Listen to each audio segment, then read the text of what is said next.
Well, hi folks, welcome to Kitchen Tips Online. This video is a review of this Elite Gourmet electric frying pan, and right off the bat, you'll probably notice that it is a different color than just about every other electric frying pan on the market.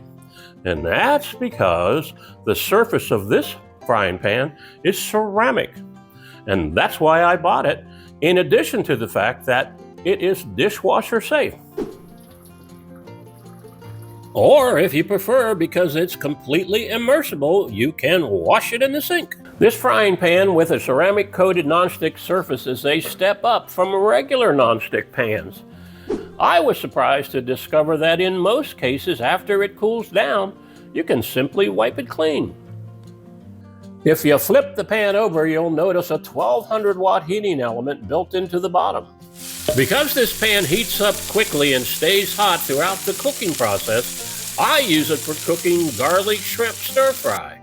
I love this little Elite Gourmet frying pan, and I am completely satisfied with my purchase. I highly recommend it.